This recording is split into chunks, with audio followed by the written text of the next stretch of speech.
अस्सलाम वालेकुम गाइस, मैं हूँ सना। ये देखिए मैं फ्रेश लेके आई हूँ मूली, और आज हम बनाएंगे इसकी मूली की भजिया, जो अक्सर लोगों को स्मेल सी आती है। इंशाल्लाह मैं ऐसा पकाऊंगी स्मेल भी नहीं आएगी। जबरदस्त तरीके से इसकी भुजिया बनाएंगे। तो स्टार्ट करते, पहले इसको हम कट करेंगे। मैं कटिंग दिखाऊंगी कितने छोटे छोटे साइज में हमें कट करना है, और इसके पत्तों को भी कट करना है। तो स्टार्ट करते हैं। अस्सलाम वालेकुम गाइस, मैं हूँ सना और आप देख रहे हैं सना कुकिंग पॉइंट। आज हम बना रहे हैं मूली की भुजिया चटपटी ढाबा स्टाइल में। तो ये देखिए इसका भजा देख लीजिए। एक अदर छोटी सी प्याज है ये 3 हरी मिर्च है, इसको कट कर लिया है। 2 दरमियाने साइज के टमाटर हैं, इसे छोटे छोटे कट करना है इसको। ये चटनी है लहसुन की, पुदीना धनिया टमाटर की, इसकी रेसिपी मेरे चैनल पर है। ये 1 चमचा अदरक लहसुन, ये 4 से 6 लहसुन है, इसको ऐसे कट कर ले। ये आधा चाय का चमचा जीरा है, ये 1 चाय का चमचा कुटी मिर्चें हैं, ये आधा चाय का चमचा नमक है। ये तकरीबन मूली है, हमने ऐसे कट कर लिया, इसको देखें। और इसके पत्तों को इतना बारीक बारीक। ये तकरीबन 1 किलो है मूली। तो स्टार्ट करते हैं हम। तो रेसिपी स्टार्ट करते हैं हम।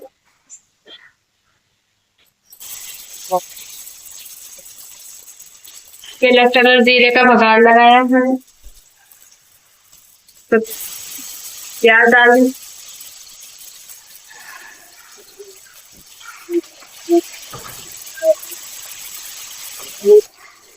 ये अदरक लहसुन डाल दे।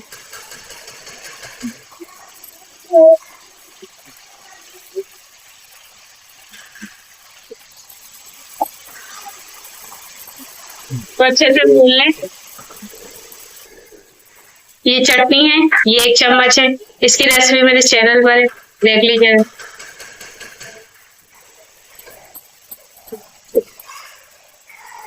ये मसाले नमक खट्टी मिर्च हल्दी ये भी ऐड कर।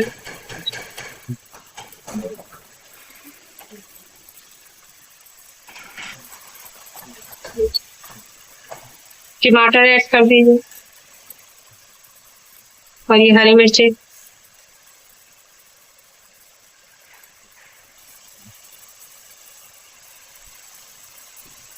पहले पत्ते डाल दीजिए।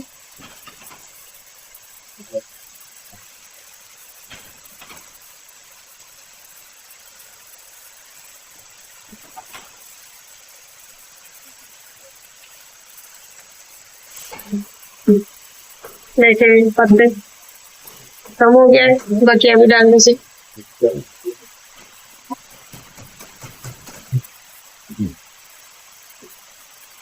अच्छे से मिक्स कर लीजिए।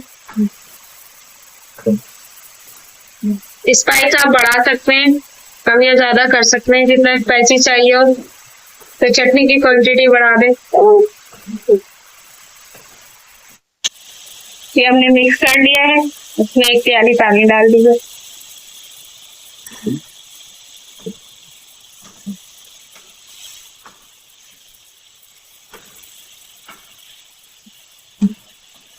तो इसमें उबाले आ जाए तो उसको दम के आंच पे रख दें।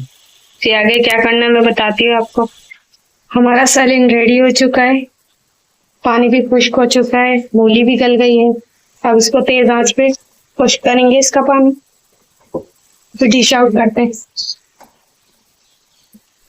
लीजिए हमारी डिश तैयार हो गई है, ये देख लीजिए।